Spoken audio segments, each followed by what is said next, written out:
Você conhece a Lavanderia 60 Minutos?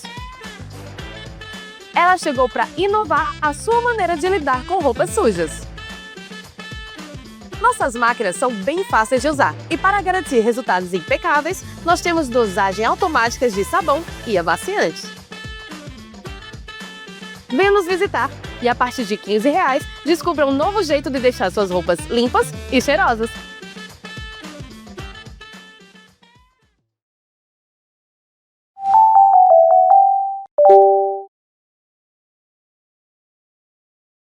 Se é sabor que você procura, o Bob's é o lugar certo. No Bob's tem opções para todos os bolsos. É mais barato do que você imagina. Combos irresistíveis e, claro, o milkshake mais famoso do Brasil.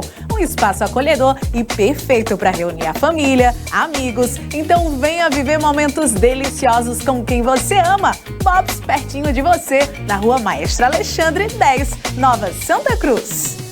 Comercial Mael, tudo em material elétrico, todos os tipos de bombas para água, lâmpadas, peças para compressores de ar, mangueiras para água e ar, ventiladores, roçadeiras, motosserra, equipamentos para irrigação e material para iluminação pública. Comercial Mael, Rua José Pereira Neto, 188, no centro de Santa Cruz, próximo à Praça do Estudante. Fone 3731-1919. Organização Mael.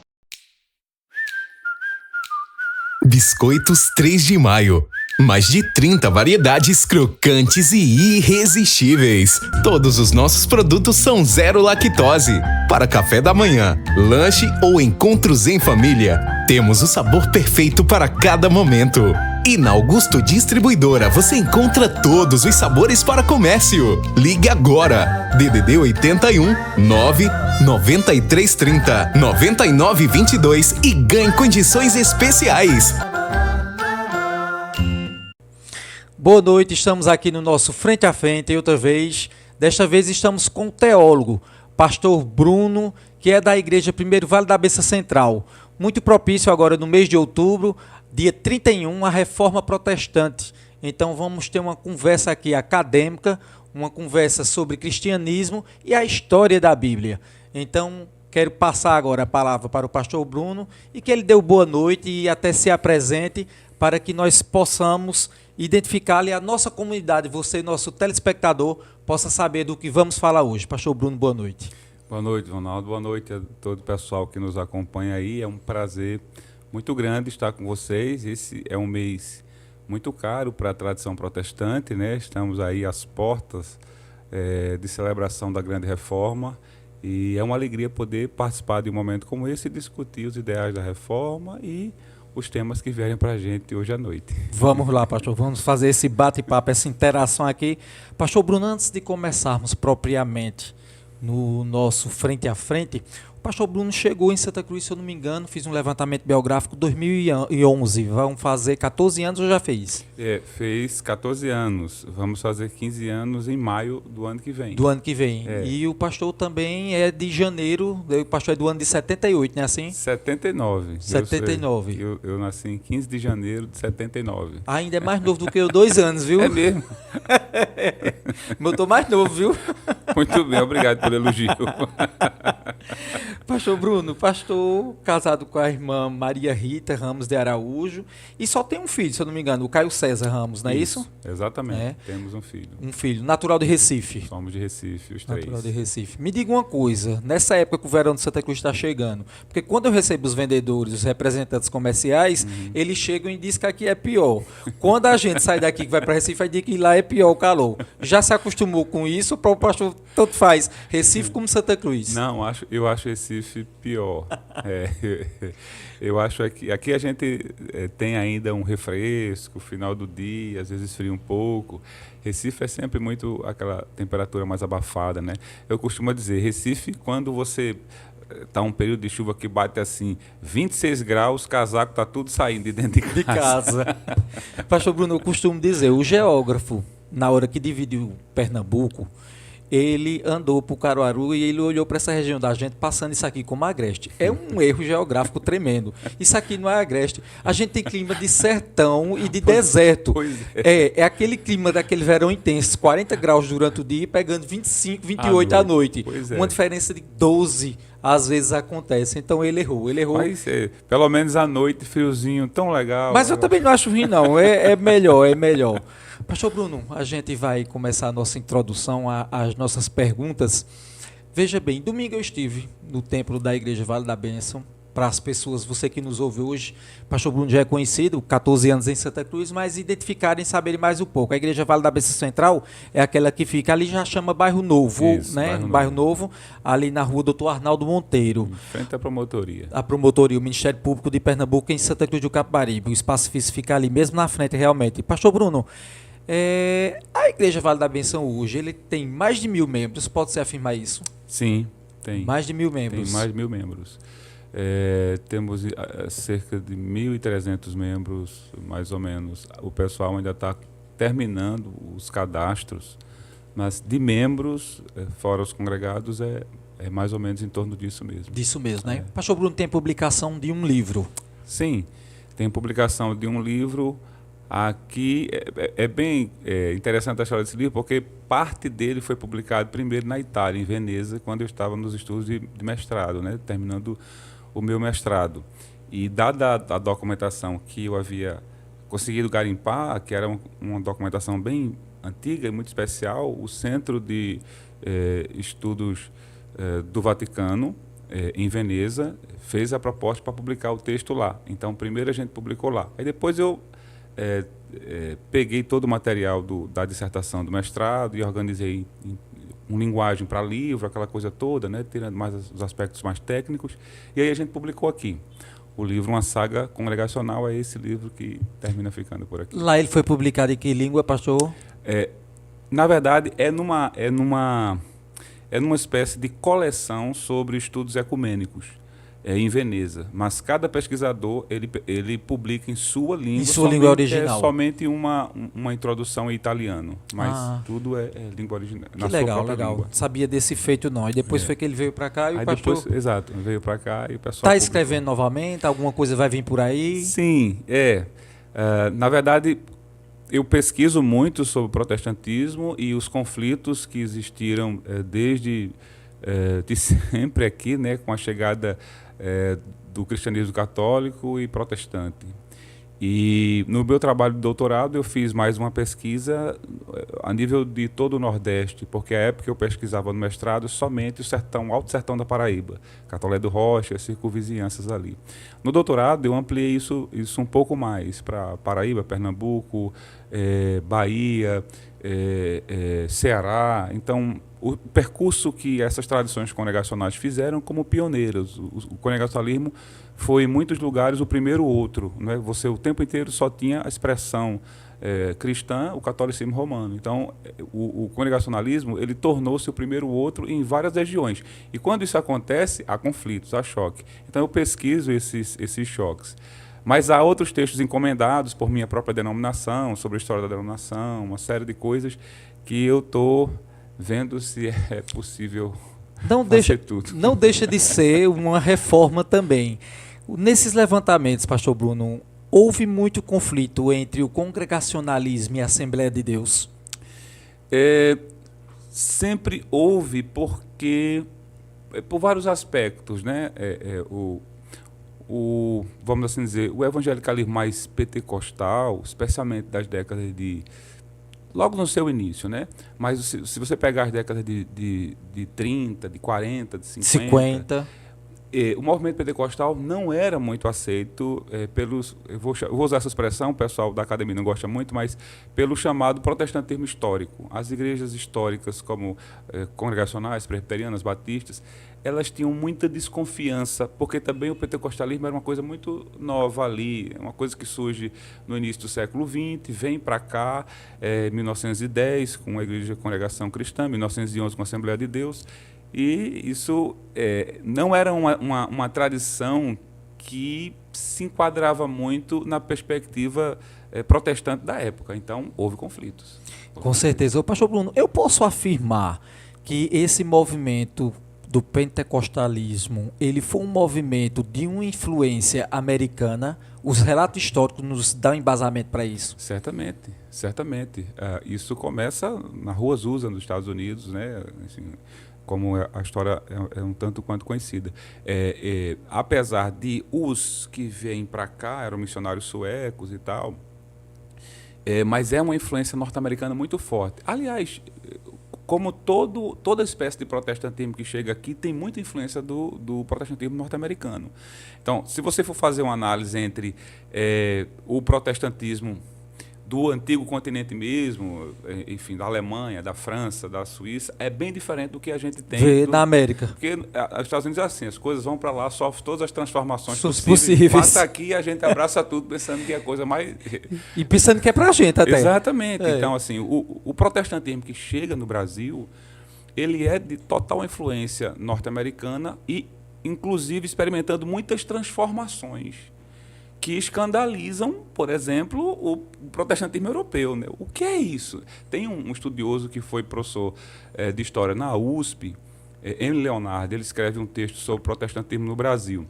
E tornou-se um clássico o texto dele. E ele é um francês, então ele está acostumado com o protestantismo do continente, né? Calvinismo do continente. E quando ele olha para o que a gente tinha aqui, ele diz, oxe, que negócio estranho, como é? Completamente o que oposto. Eram as transformações que ocorreram nos Estados Unidos e que a gente absorveu. Exatamente. Pastor Bruno, meus primeiros passos na igreja evangélica, eles se deram através de meus tios paternos. Meu tio Israel e minha tia Nina, eles eram da Assembleia de Deus. Mas eu fui muito novo, 7 anos era uma criança e não tinha o apoio dos pais, da figura dos pais. Então o que é que acontece? Eu depois voltei com 14 anos, 7 anos depois eu voltei, que foi ali no caso, na igreja congregacional, pastor Adonias, e o apoio familiar de Lenildo Maisonha, os meninos primos, ali eu já tinha meus primeiros um acolhimento a mais e alguns amigos de infância. Mas veja só o que é geração e o que é década, e isso do século... da década de 2000, né? Não, da década ainda anterior, de 90. O que é que acontece? Eu chego ali e a gente vê tanto o processo de perseguição, de indiferença, de medo e tal, mas até no meio evangélico, que hoje a gente tem esse nome bonito, evangélico, eu não sei nem se faz bem ao protestantismo, né? Às vezes eu tenho minha dúvida, mas o que é que acontece? Tinha uma certa diferença entre irmãos. Tinha até música. O Matos Nascimento cantou, eu não vou na Metodista, eu não vou na Universal, eu não vou na Presbiteriana, naquele tipo de música lá, que é uma própria crítica ao meio em si, quando a gente vê na conjuntura evangélica. Mas você chega em plena década de 2010, 30 anos depois, 90, 2000, 2010, 30 anos depois, eu vi, pastor Bruno, pela primeira vez, o meio evangélico se unir em torno de 2 nomes, que nenhum nem outro, com todo respeito ao telespectador, mas nenhum nem outro, para mim, tem testemunho de vida cristã. E 2 nomes dentro da política partidária. Não era pelo evangelho, não é pela palavra de Deus, não é por Cristo, é política partidária. Quando se envolve o povo evangélico de Deus se sentindo representado ou por Lula ou por Bolsonaro. Como é que a gente consegue ver isso, pastor Bruno, hoje, na igreja? Né? Depois de tanto acontecimento, a gente sempre discordar por uma coisa e outra, mas concordar politicamente, e não é pelo mandamento bíblico, nem é por gente que tem história na comunidade cristã. Olha, eu creio que vários fatores contribuem para essa desgraça, vamos assim dizer. Eu acho isso um prejuízo muito grande. Mas me parece que esse meio polarizado, ele é acéfalo sobre vários aspectos, né? Então, por exemplo, muitos desses chamados líderes religiosos da atualidade, por exemplo, que fizeram um levante, um grande apoio ao nome do presidente Bolsonaro, no passado todos eles apoiavam Lula. Não, é a mesma moeda, pastor. É que como se fosse uma vez um lado dela, tá? A sua leitura é correta. Ela tá vermelha, outra hora tá amarela, tá azul. Pois bem, e o impressionante é que os irmãos, eu acho que boa parte deles, eles não têm essa consciência, né? E terminam sendo massa de manobra na mão desses líderes religiosos. Eu creio que isso foi um prejuízo muito grande para a igreja. Aliás, eu venho dizendo isso há muito tempo. Na minha avaliação, essa polarização e essa entrega à crítica do movimento evangélico a setores da política partidária foi um prejuízo muito grande para a vida da igreja. Creio que o censo é uma resposta, inclusive, a isso. O censo que saiu, havia toda uma expectativa em torno do crescimento do movimento Há uma evangélico. estagnação, né, pastor Bruno? Havia toda uma expectativa de que o movimento evangélico seria maior do que se é. E estamos estudando o censo, né? Mas está claro que há um declínio e muitas pessoas se desligando dessas estruturas, especialmente no meio evangélico, aquela coisa toda, como uma espécie de desgosto por causa de tudo que apareceu no meio disso. Repare, todo cristão tem direito de fazer a sua escolha política, o seu voto. Eu sou pastor há vários anos e sou absolutamente contra a mistura e o pastor fazer o papel de cabo eleitoral de qualquer tipo, qualquer linha política partidária, ideologia política. Enfim, creio que o pastor deve aprender a respeitar as suas ovelhas, ensiná-los os princípios do cristianismo, do evangelho e deixar as pessoas livres para votar em quem elas quiserem. Eu creio que, ao assumir uma postura diferente, muitos desses pastores e líderes ultrapassaram vários limites, não é? Veja, e o que as pessoas não entendem, parece que esse discurso apoia uma ou outra ala de ideologia, mas não é isso. O que as pessoas não entendem é que o que define um cristão como cristão não é a sua escolha política partidária. Isso é um absurdo. Isso não tem sentido. O que me define como cristão é a minha relação com o Cristo. É o meu credo nele. É a minha fé nele. As visões políticas são as mais diversas possíveis. E também esse pessoal é muito simplório porque não entende que o que a gente tem no Brasil também é confuso. Que direita, que esquerda, como é isso? Né? O próprio parlamento não sabe que democracia se estamos, pastor. Quanto mais nós, como comunidade cristã, assumimos uma bandeira que eles nem mesmo sabem qual vão levantar. Pois é. Então, eu acho que isso tem sido um prejuízo muito grande à igreja. A igreja tem sofrido muitas divisões, irmãos se odiando, não é? As pessoas quebram a comunhão entre si em nome de uma ideologia política e de líderes que brigam e se reconciliam aqui e acolá. Conforme a conveniência. Conforme a conveniência. E a comunhão cristã, que deveria exatamente nos unir, ela é totalmente enfraquecida. Você observa o seguinte, da minha tradição. Repare, eu sou um pastor de tradição protestante, de tradição de teologia reformada. Então, você tem... O movimento reformado é muito crítico do movimento neopentecostal. Porque você pode apontar vários desvios da Bíblia e das doutrinas bíblicas do movimento neopentecostal. Então, historicamente, a tradição reformada sempre foi uma crítica disso, porque a Bíblia em primeiro lugar. E essa era uma coisa que mantinha distante esses movimentos. Mas a política os aproximou. Isso me deixa chocado. Impressionante. É impressionante mesmo, pastor Bruno. Como a fé no Cristo não se viu, não aproxima. Mas as perspectivas ideológicas terminam aproximando. Tem alguma coisa de errado nisso. E o impressionante é ver cristãos incapazes de perguntar, isso está certo? É correto isso? É razoável isso? Então, quer dizer que as perspectivas ideológicas e políticas, elas estão acima das questões de fé, das questões cristãs, do nosso... Como é isso? Né? Então, essa foi sempre uma coisa que nunca entrou na minha cabeça. Mas eu respeito as decisões das pessoas. Você repare, outro dia eu atendi uma moça na minha congregação, no auge Fica à vontade. No auge de uma confusão, dessa polarização. E a moça chegou e estava bem angustiada, dizendo, pastor, veja o grau. Eu não sei o que fazer porque na minha casa tem uma pressão. As pessoas dizem que para eu ser realmente reconhecido como uma cristã, eu tenho que votar nesse candidato. E ela estava sendo bem honesta, eu não consigo enxergar nada do evangelho nisso. Meu Deus. Aí lá para tanto, eu ouvindo aquela angústia dela, o rosto dela tremia assim. É uma profissão perigo, viu, pastor?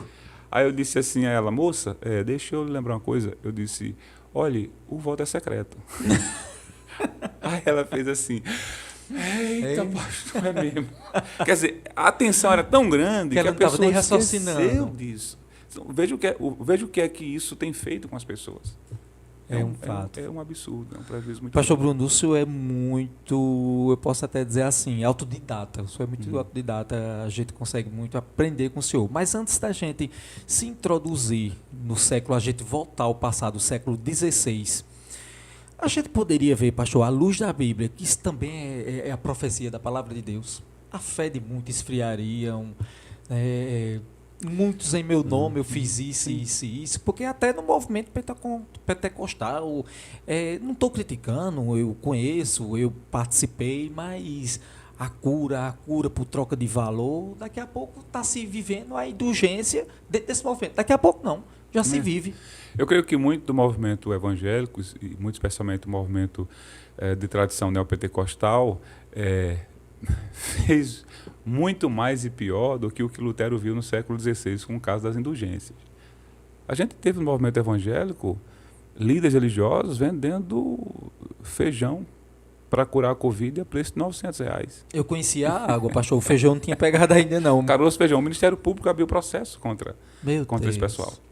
A gente teve esses líderes vendendo unção a R$900. Quer dizer, meu Deus, como é uma coisa dessa, entende?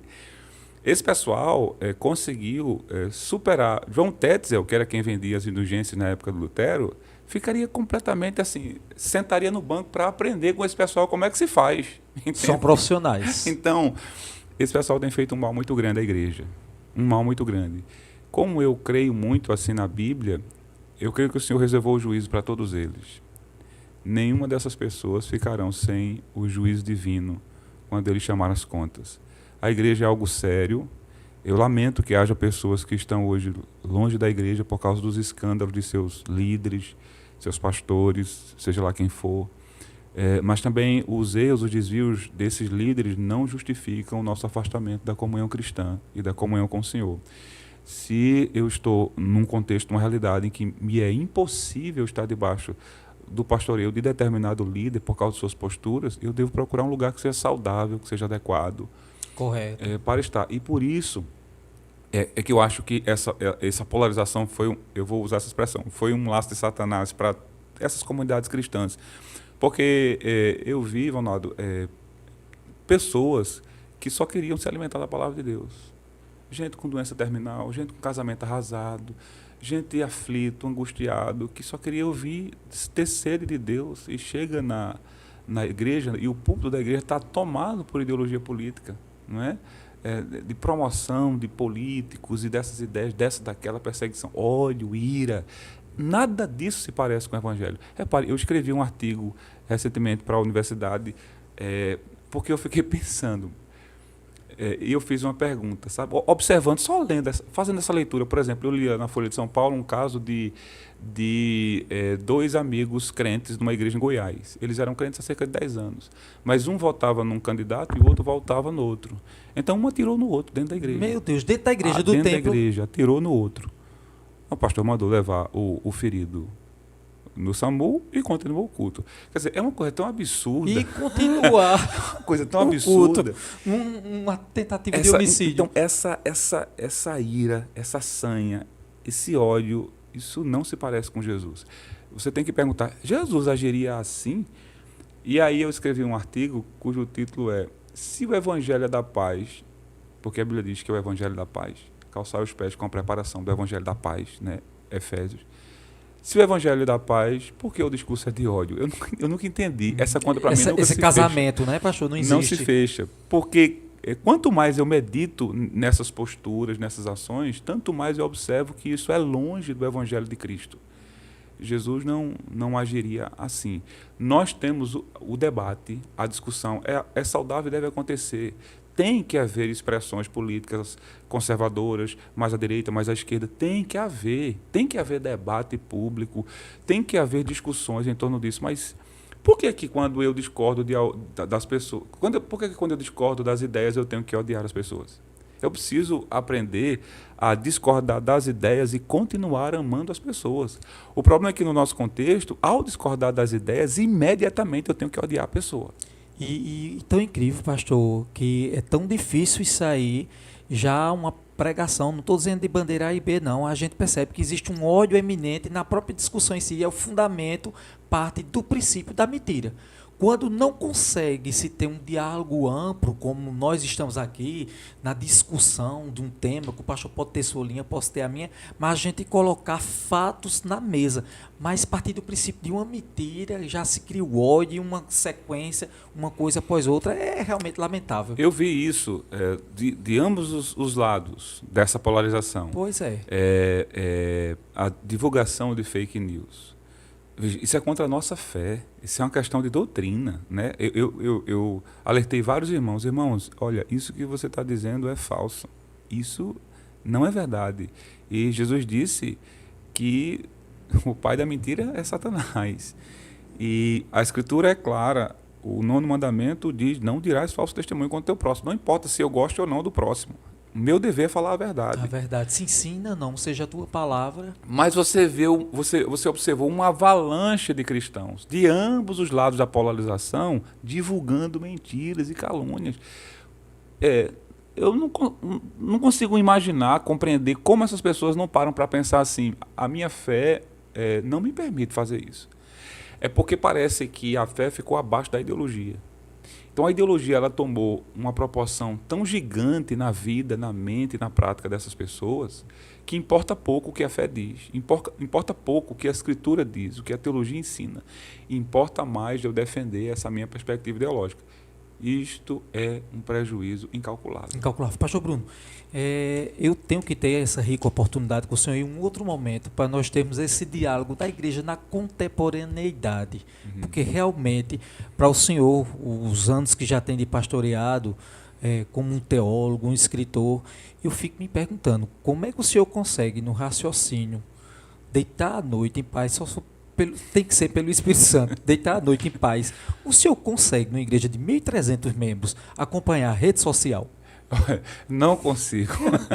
Não consigo. Nem deve. E esse é um problema que os irmãos ficam dizendo. Não consigo, eu tenho várias limitações, eu sou meio atrasado mesmo. E os irmãos ficam dizendo, pastor, marquei você, eu não faço ideia do irmão que me marcou, como foi que ele marcou. E o que foi que ele marcou, né, pastor? O que foi que ele marcou e o que é para eu fazer. Eu tenho um Instagram, mas eu uso mais para me atualizar com relação ao que está acontecendo no mundo. Mas essa interação... Porque o Instagram nos fornece informações rápidas, né? Em 15 minutos eu vejo o que está acontecendo no mundo, do ponto de vista dos principais canais de informação, jornalístico... Como se fosse um computador e aquela coisa girando. E eu faço assim. Agora, essa questão da interação eu não acompanho. E eu acho que isso me faz um bem tão grande. Porque às vezes o irmão diz... Pastor, você viu o que fulano está fazendo? Não vi. Não vi. Eu vou dizer assim, essa ignorância me traz uma paz tão grande. O senhor acha e eu assino o seu atestado. Eu assino com a maior certeza do mundo das cadeiras de psicologia que eu paguei. Quem se isola disso aí está passando bem melhor. Pastor Bruno, para que o nosso ouvinte, a gente entrando na nossa temática da reforma protestante propriamente dita em si, que está completando agora 508 anos, se eu não me engano, é isso? 1517. 508, que a gente está em 25. Isso. Pastor Bruno, eu posso afirmar para a pessoa que não leu, não teve o acesso a essa literatura ainda, esse histórico, esse apanhado do rompimento com a Igreja Apostólica Romana, né, do protestantismo nasceu ali. É seguro afirmar que houve luta armada, que houve luta, que houve guerra, porque as pessoas pensam que é como, por exemplo, uma igreja que nem a sua, que não é o caso atual, mas é uma ideia hipotética, que tem 1.300 membros e 500 foi para uma congregação e 800 ficou noutra. Posso afirmar que não foi dessa forma? Houve um grande conflito na época, uma perseguição tremenda? Sim, houve por algumas razões. A gente precisa entender que o século XVI não é o século XXI. Então, no século XVI, você tem a formação das chamadas nações-estados. Não havia esse fenômeno que a gente conhece hoje como o fenômeno do denominacionalismo. Hoje você tem várias expressões denominacionais. Batistas, presbiterianos, Assembleia de Deus. Isso é um fenômeno do século XVIII. Isso é uma novidade. Havia igrejas estatais. Então havia a igreja da Inglaterra, havia a igreja da Alemanha, a igreja da Escócia. Então só havia uma igreja, a igreja ali. E essa igreja ou era de acordo com os acordos que foram feitos no século XVII, século XVI, religião do príncipe, religião do povo. Então, se o príncipe era católico, o povo tinha que ser católico. Se ele era protestante, tinha que ser. Tinha que ser. Então, a ruptura era a ruptura com o Estado. Então, quando houve esse racha no manto da Igreja Católica Romana, não era só a Igreja que estava sofrendo essas divisões. O mundo estava sofrendo essas divisões. Você tinha por exemplo, só para a gente ter uma noção, você tinha um manto do chamado Sacro Império Romano Germânico. Você tinha um imperador que dominava o mundo inteiro, do Ocidente, pensando nesses termos, né? Então você tinha o Sacro Império Romano Germânico e uma igreja. Uma expressão religiosa. A religião e a política vão caminhando assim, de modo que uma vai legitimando a outra. O imperador precisava da legitimação da igreja, porque era a igreja quem coroava esses imperadores. Desde 25 de dezembro de 1800, com Carlos Magno, a igreja começou a coroar esses imperadores. Então, o imperador precisa das bênçãos da igreja. Uma igreja dividida é um problema para ele. Não só a igreja vai começar a sofrer essa divisão, mas a própria mentalidade de império. Agora, a Alemanha diz, não, por que a gente não pode ser um Estado? Por que o imperador do Sacro Império Romano Germânico? A Inglaterra diz, não, por que a gente não pode se governar? Né? A Suíça diz, por que eu não vou me governar? Então, vai surgindo a ideia das nações-estados. Essas nações-estados rompem com esse manto único do Sacro Império Romano Germânico. Rompe na briga mesmo. E se forma. Quando se forma uma nação-estado, aí diz assim, se a gente rompeu a política, por que não pode romper a religião? Por que não pode ser uma igreja da Inglaterra? Por que tem que ser uma igreja na Inglaterra governada por Roma? Como é isso? Por que o dinheiro da igreja da Inglaterra tem que ir para Roma? Então surge essa ideia das nações-estados e as igrejas estatais, só que ainda com a fé católica romana. Quando Lutero começa a dar os primeiros gritos, a reforma protestante, a reforma não começa com Lutero, né? Antes você teve os pré-reformadores, mas Lutero ele está no contexto mais, vamos assim dizer, propício para ele. Ele tem o apoio de um príncipe, não se faz reforma sem apoio político. No estado dele, ele já estava apoiado. Sim. Ele já tinha uma base, Exato. digamos, ali. Por que que Joe Hus foi martirizado? Joe Hus, Wycliffe, Savonarola Que foram foram queimados. anterior dele. Porque eles não tinham apoio político nenhum. Eles eram líderes religiosos que disseram, isso está errado. Mas quem é que sustenta eles? Cala a boca. Então, assim, eles foram martirizados, foram mortos. Por que Lutero não é morto? Porque ele conta com Frederico da Saxônia, um importante príncipe eleitor, que poderia ser, inclusive, candidato a imperador do Sacro Império Romano Germânico, que chama Lutero para ser professor de uma universidade que ele tinha acabado de construir, a chamada Universidade de Wittenberg.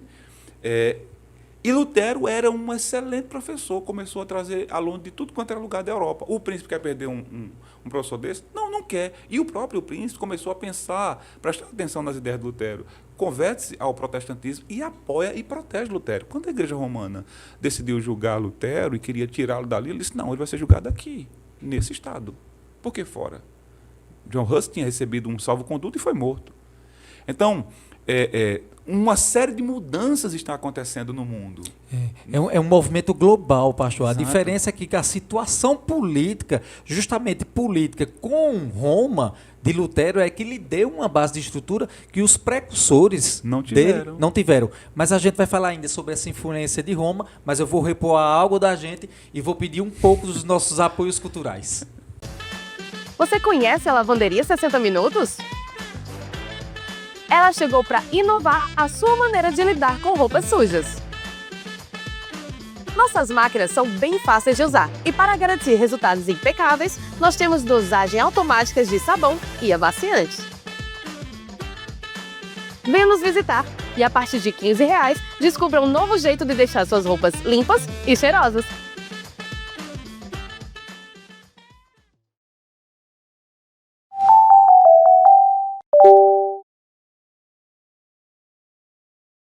Se é sabor que você procura, o Bob's é o lugar certo. No Bob's tem opções para todos os bolsos. É mais barato do que você imagina. Combos irresistíveis e, claro, o milkshake mais famoso do Brasil.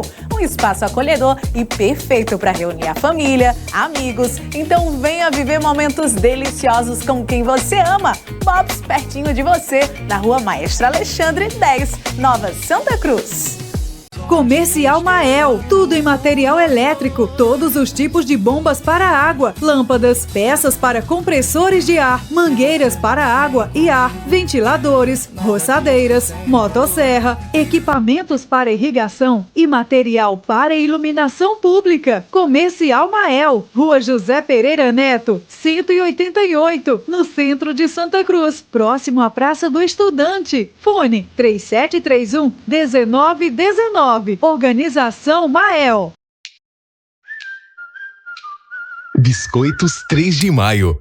Mais de 30 variedades crocantes e irresistíveis. Todos os nossos produtos são zero lactose. Para café da manhã, lanche ou encontros em família, temos o sabor perfeito para cada momento.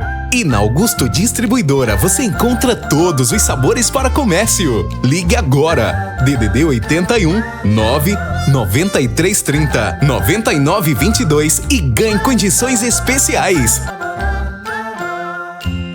E já voltamos mais uma vez com o nosso Frente a Frente. Nós queremos avisar a você que você faz o seguinte: a transmissão desse programa de entrevista todas as terças-feiras às 19 horas é justamente pelo YouTube. Você procura o canal lá, Sulancast TV, e o programa Frente a Frente vai estar lá.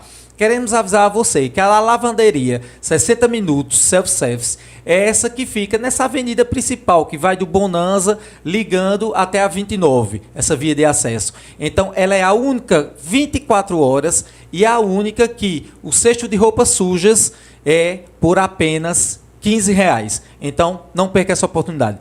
Pastor Bruno, estamos voltando aqui mais uma vez, dando continuidade a esse fato histórico que fez o rompimento ali. E a gente vê o quanto o Império Romano, pastor, ele continuou ou ele se perpetuava. Porque quando as nações e estados começaram a ocupar cada um a sua independência, ou querer formar, sem ser província em si de Roma, mas Roma também tinha uma ligação com líderes religiosos e ali ficavam. E ali o poder religioso e o poder geopolítico, ele se complementava, mas se complementava sendo que em um estado, país, o rei, por exemplo, sendo um protestante e o outro sendo católico, mas Roma queria estar nos dois lugares ao mesmo tempo. Roma não queria perder, era a arrecadação tributária. Desde sempre houve essa ligação. Logo muito cedo, a partir do terceiro e quarto século, a relação entre igreja e Estado vão se estreitando até que com Constantino isso fica mais evidente, mas desde antes, né? Só que as divisões sendo postas, o governo, o Estado, o Império com o poder da espada e a igreja com o poder das chaves. Houve momentos na história da igreja que a igreja estava muito mais fortalecida do que o Império. Então ela queria os dois, tanto as chaves quanto a espada. A espada. Isso é normal acontecer. A igreja disciplinou imperadores, disciplinou reis, enfim, humilhou imperadores, humilhou reis, quando ela esteve fortalecida. E quando o Império se fortalecia, também cobrava essas custas da igreja. Então você chega no século XVI, há vários problemas. Por exemplo, repare a situação da igreja da Inglaterra. Então a igreja da Inglaterra rompe com a igreja romana, inicialmente porque Henrique VIII, ele casara-se com uma moça, não conseguiu ter filho, teve uma filha, e era esposa do irmão dele, que havia falecido, uma coisa assim, e ele se apaixonou por outra mulher e queria divorciar-se dessa para casar com a outra. E aí ele pede a Roma para fazer, só que Roma não quer fazer o divórcio. O divórcio. Mas não só por questões doutrinárias. Roma não quer fazer o divórcio porque a Catarina de Aragão era tia do homem mais poderoso do mundo, ou o imperador Carlos V, que era o imperador do Sacro Império Romano Germânico. Eu vou comprar uma bronca dessa? Era tomar um partido com uma pessoa maior que tinha para se brigar no momento. Por outra, o Papa estava em guerra com o rei da França, entende?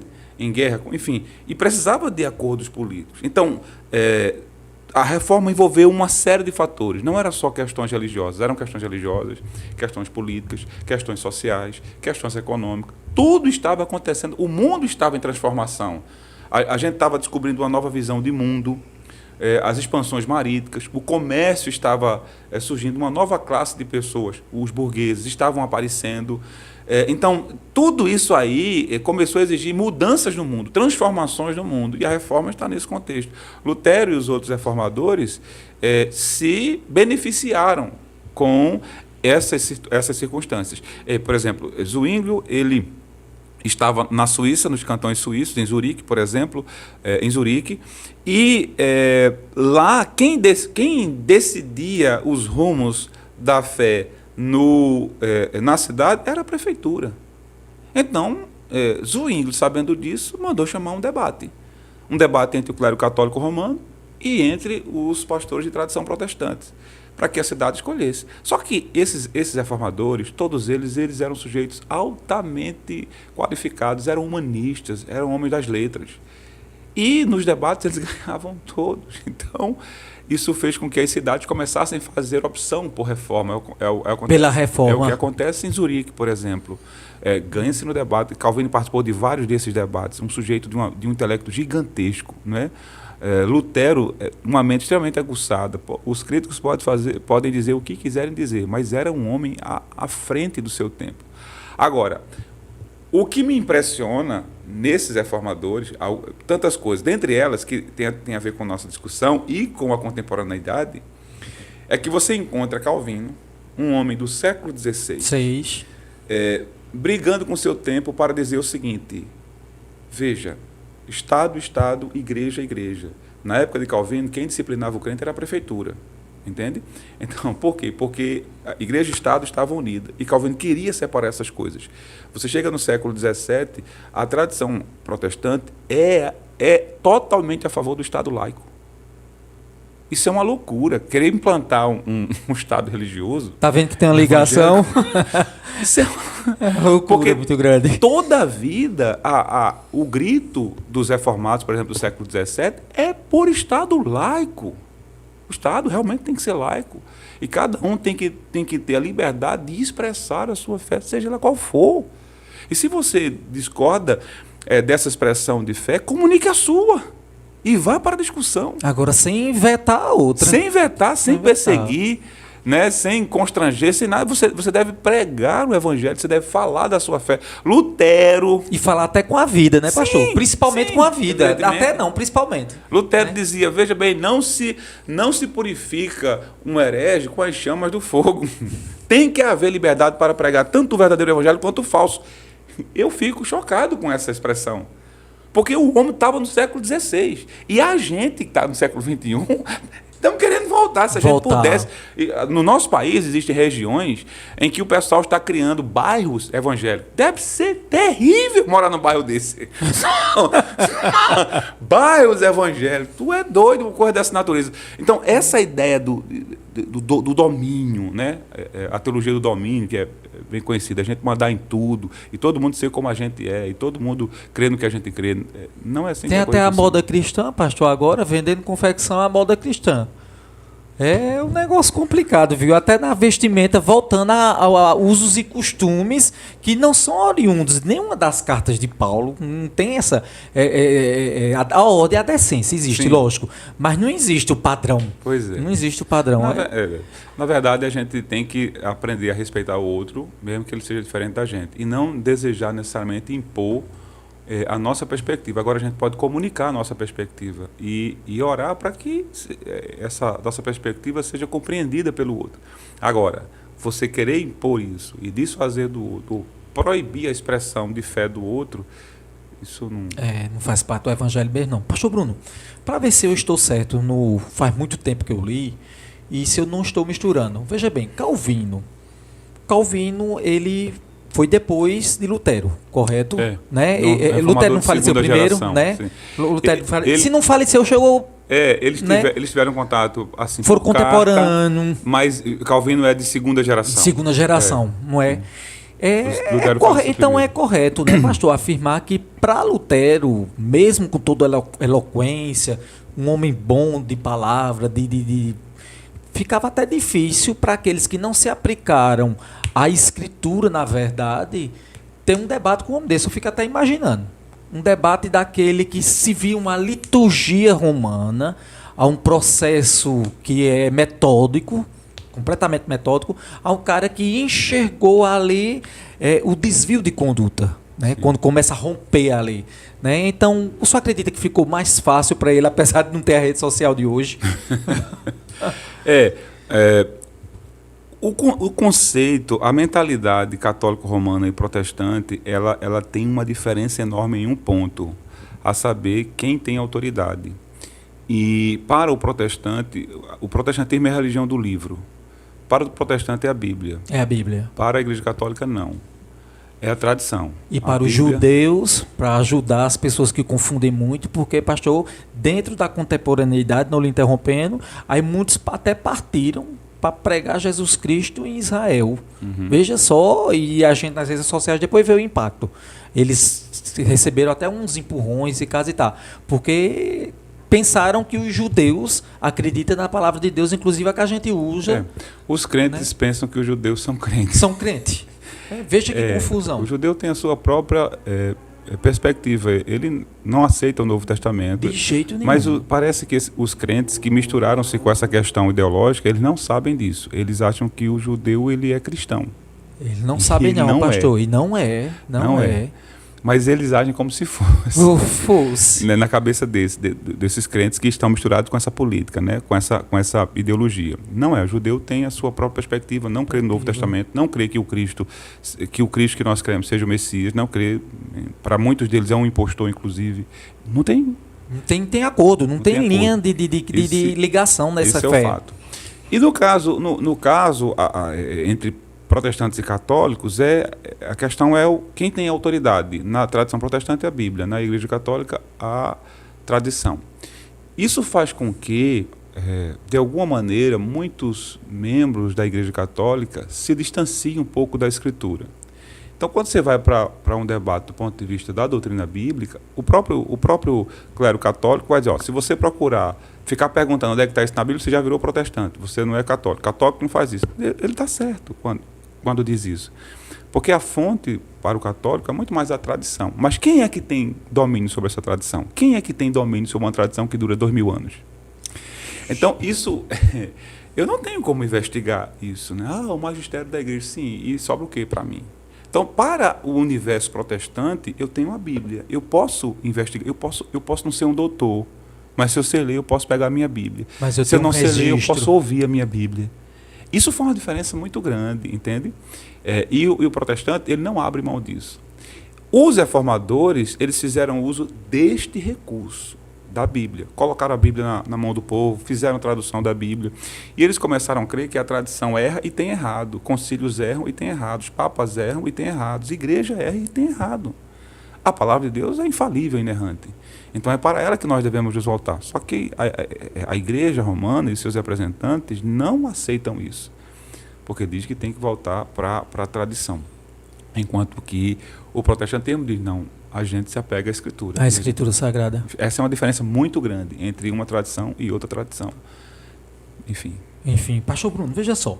Dentro da reforma, e justamente o valor importante que contém nas Escrituras, tanto de passagem histórica, geográfica, geopolítica e tudo, é correto afirmar que a posição, quando a Igreja Apostólica Romana afirma que o mediador, principalmente esse ano que nós tivemos a troca do padre pelo falecimento de Francisco, é correto afirmar que essa colocação da Igreja de Roma está errada quando ela diz que o intermediador entre Deus e os homens é o Papa e o intermediador, segundo as Escrituras, entre Deus e os homens é Jesus Cristo. Pois é.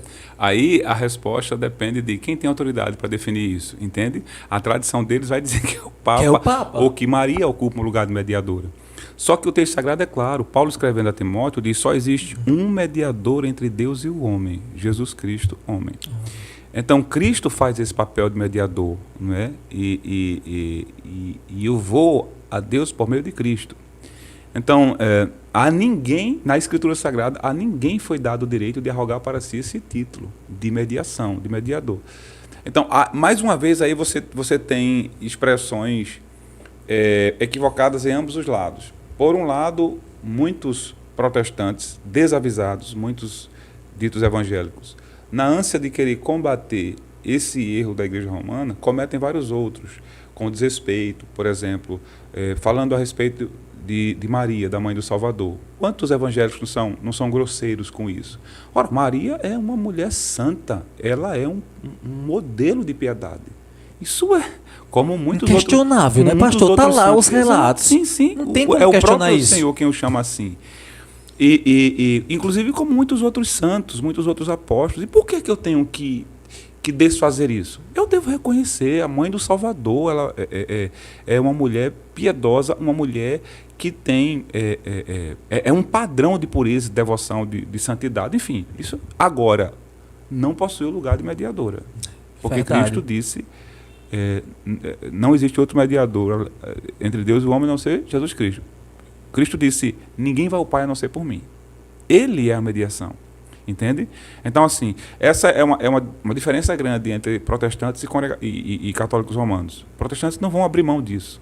E católicos romanos, eles elegem muitos mediadores. Os santos são mediadores, Maria é mediadora. Na contemporaneidade tem elegidos, elegem assim, uma pessoa que teve uma vida de dedicação ao sacerdócio e tal, e a gente vê essa ali. Agora, há uma grande diferença, pastor, e isso é fé, isso é crer na Escritura ou no tradicionalismo.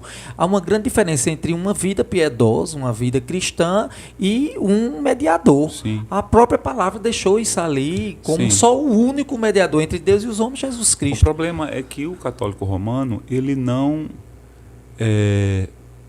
ele tem outra fonte de revelação, fora a Escritura. E aí ele vai encontrar nessa outra fonte de revelação, a justificativa para a defesa dessas práticas. Mesmo que... E deixa eu deixar uma coisa clara aqui, que a tradição protestante não é contrária à tradição. Não. A tradição, ela é rica. O relato histórico não pode ser esquecido. Desde que ela não conflitue com a Escritura Sagrada. Então, se a tradição representa um conflito com relação à Escritura, ela deve ser abandonada. Essa é a visão da tradição Pastor reformada. Bruno, a gente está entrando por filosofia, né? A gente está entrando num apanhado. Quem pagou as cadeiras de filosofia sabe muito bem. A gente está entrando aí. Eu quero tratar de um assunto que o nosso tempo está se esgotando. Eu tenho que ter uma entrevista com o senhor 3 horas. E eu gosto muito e a gente aprende muito, mas o ouvinte, ele quer para que ele possa nos acompanhar também. Veja só, a gente pega Israel de hoje, o Estado de Israel, né? Que inclusive está se selando uma paz aí de um conflito que já dura, um conflito mais eminente, 2 anos e meio mais eminente, ali com Gaza, que toda Gaza foi destruído. É um equívoco geopolítico afirmar que o Estado de Israel de hoje é o Estado de Israel da Bíblia, estão associando uma coisa a outra como... tivesse passado todos esses séculos, desde o povo lá do Egito caminhando, desde os profetas Daniel, depois Jesus Cristo que veio e rompeu até o século, começando uma nova data, e a gente está hoje aqui no século XXI. Não tem um erro, um equívoco de interpretação nisso aí, não, achando que é a mesma Israel geograficamente? Sim, eu acredito um erro teológico, inclusive. A teologia muitas vezes nos leva a fazer as interpretações, a nossa crença governa a nossa prática. Então, existe toda a diferença entre o Israel que está lá na Bíblia, no Antigo Testamento, e esse moderno governo de Israel, né? O governo de Netanyahu. Agora, repare, nem mesmo o Israel da Bíblia, o Senhor ordenava um apoio indiscriminado a ele. Quantas vezes o Senhor reprovou as ações do Israel da Bíblia? Do Israel da Bíblia. O que me impressiona é que esse pessoal, tudinho tem Bíblia.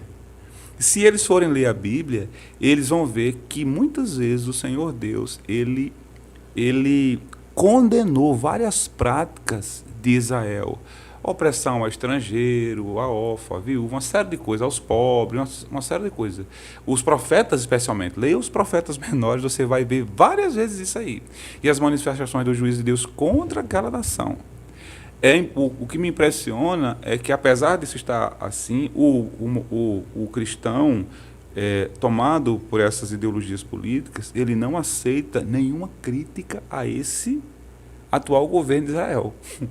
O que é altamente antibíblico. Ele, pastor, tá antibíblico e eles chegam a um ponto que eu estou pensando até que eles estão pensando que é a Israel do milênio.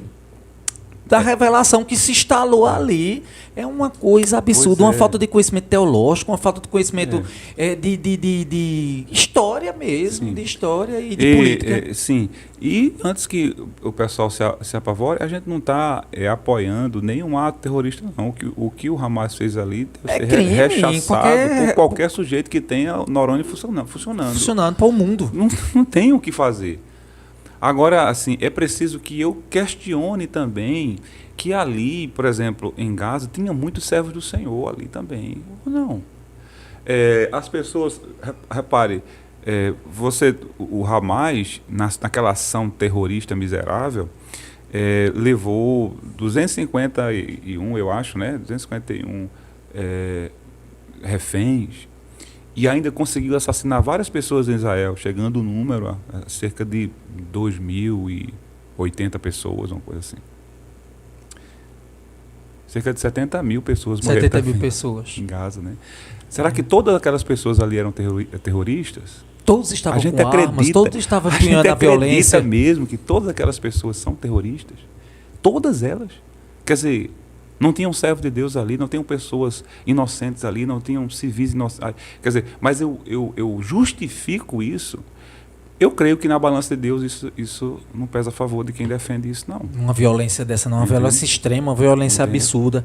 Mas devemos condenar todo e qualquer ato terrorista onde quer que ele se manifeste, inclusive o do Hamas. E seja pela etnia que for, Sim, pela fé, pelo credo que for. exatamente. Violência é violência. Exatamente. E a Bíblia, nos 10 mandamentos, está ali, né? Tudo certinho. E depois nos mandamentos de Cristo, dos evangelhos, é muita falta de conhecimento, pastor Bruno. Muita falta de conhecimento.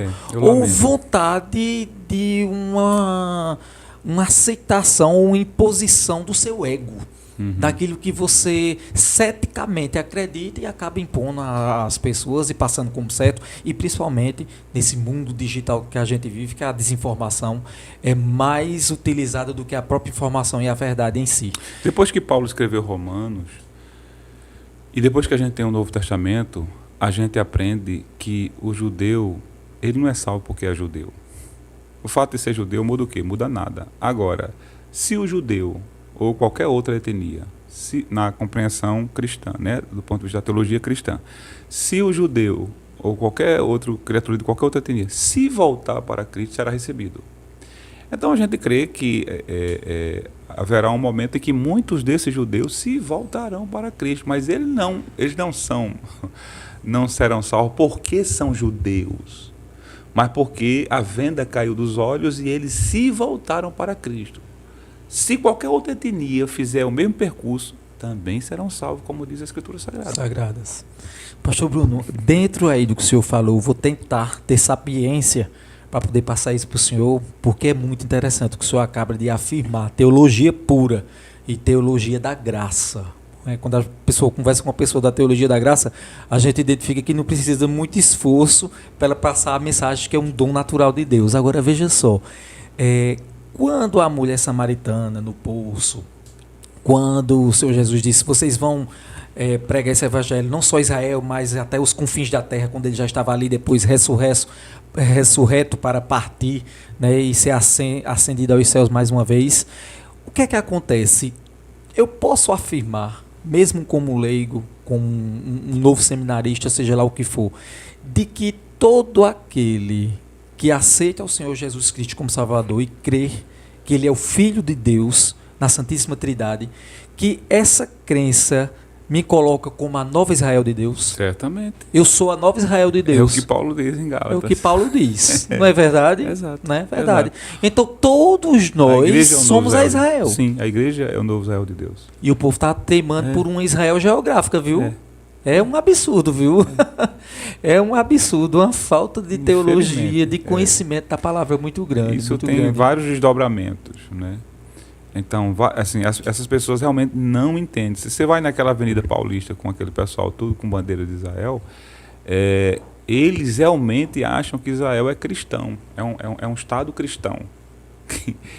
O que é isso? É um total estado de ignorância, entendeu?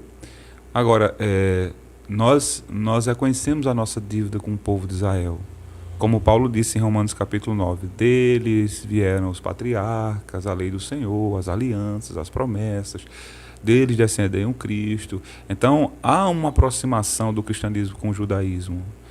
São distintos, são diferentes. O cristianismo brota de dentro do judaísmo, não é? Mas são distintos. A carta aos Hebreus foi escrita para dizer que tem muita diferença. A carta aos Hebreus foi escrita para dizer que se você abandona, hebreu convertido, se você abandona essa fé no Cristo e volta para a sua antiga religião e para as antigas práticas que são sombras daquilo que deveria vir, você vai estar perdido. Quem diz isso é a Bíblia. É a Bíblia. Pelo amor de Deus. Mas essas pessoas não leem a Bíblia, é difícil você dizer isso para elas. Né? Porque quando você tem o hábito da leitura, da busca pelo conhecimento, os seus olhos saem à venda. Mas a gente a gente tem muito hábito de crer naquilo que a gente ouviu, ou que a gente precisa ver. Né? E muitas vezes ficamos à mercê de uma doutrina errônea, de um conhecimento inverídico, e acabamos perdendo a graça maior de conhecer a verdade. Esses dias, acho que foi hoje, eu vi um vídeo de um pastor famosinho com eu acho que é um rabino, e ele tentando entrar na discussão, porque o rabino dizia que quem é Jesus, ninguém nem sabe quem é essa criatura, o judeu não reconhece isso. Isso. E o pastor lá, uma das coisas que ele disse foi que, olha, cristianismo e judaísmo é a mesma coisa. Veja, o pastor disse, cristianismo e judaísmo é a mesma coisa. Não é a mesma coisa. Não é a mesma coisa. Não tem um Novo Testamento, eles não querem de jeito nenhum. Se for a mesma coisa, o livro de Hebreus não tem sentido nenhum. Como é a mesma coisa e o livro de Hebreus teve que ser escrito? Entende? Então, assim, se pastores pensam assim, e o povo? Tá complicado. Pastor Bruno, no começo a gente falou sobre, passamos aí no movimento do século XVI e falamos do arrefecimento que sempre houve quando aqui chegou o pentecostalismo e tal, uma coisa e outra. Outra coisa que as pessoas misturam muito, a gente é um país laico e isso é muito bom. Isso é muito bom, nós já falamos sobre isso também. Agora, veja bem, eu posso afirmar que o adventismo do sétimo dia é a igreja evangélica também? Veja, a Igreja Adventista do Sétimo Dia, existem várias expressões de adventismo. Né, existem várias ramificações de adventistas. Algumas se aproximam muito mais do movimento evangélico, estão mais ligadas ao movimento evangélico, como, por exemplo, a Igreja Adventista da Promessa. A Igreja Adventista do Sétimo Dia, ela possui várias afirmações que conflituam gravemente com a tradição evangélica protestante. Não é? O conceito acerca de Cristo, a confusão entre Arcanjo Miguel e Jesus, não é? A crença de que a observância do sábado importa em salvação, como disse Ellen White. Ellen White, que eles têm o livro e tem ela como a primazia maior. Uma diferença, pastor. É um problema grande. É um problema grande. Não tem como a gente fazer esse mesmo casamento, como se fazer o casamento dos judeus e os cristãos. No caso dos judeus, do judaísmo e do cristianismo, como eu disse, são coisas diferentes. O cristianismo surgiu de dentro do judaísmo.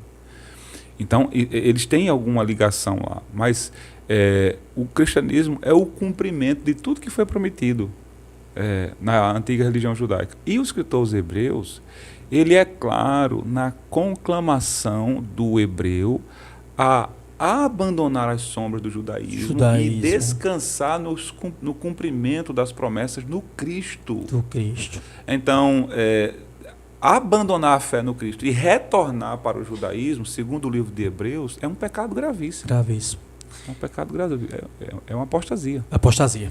Pastor Bruno, nós temos 1 hora de entrevista. Nós completamos já 1 hora.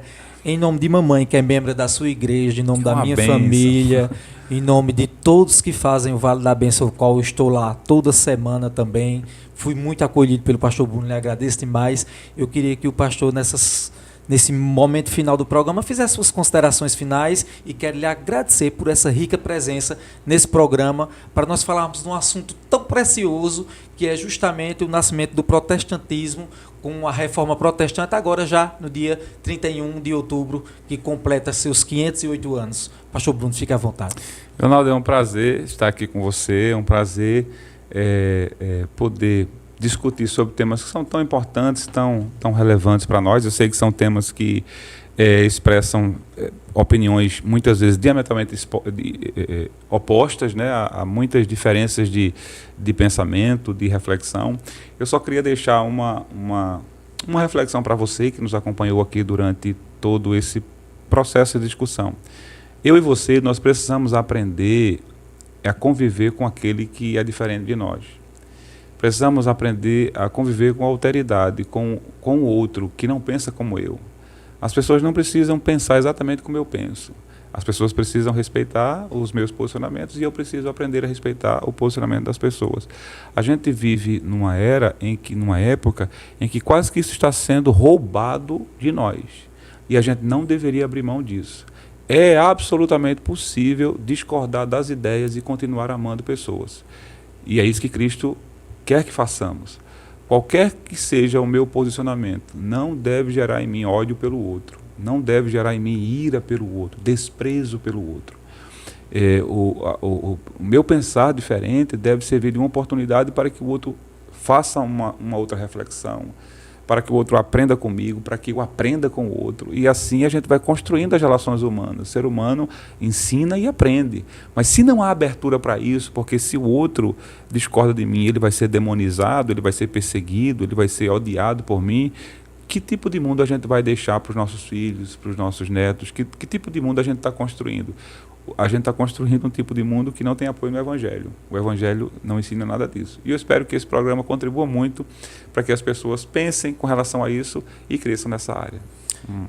E essa contribuição nasce de você, à medida que você compartilha esse vídeo, que você vai assistir essa live, essa rica entrevista e passar justamente para colegas, familiares e amigos, para que cada vez mais conteúdos que enobrece, que nos traz firmeza, segurança e paz possa ser essa a nossa meta e o nosso objetivo. Uma boa noite e sempre fique ligado às terças-feiras. Encerramos com os nossos apoios culturais. Você conhece a Lavanderia 60 Minutos? Ela chegou para inovar a sua maneira de lidar com roupas sujas. Nossas máquinas são bem fáceis de usar e para garantir resultados impecáveis, nós temos dosagem automáticas de sabão e amaciante. Venha nos visitar e a partir de R$15, descubra um novo jeito de deixar suas roupas limpas e cheirosas.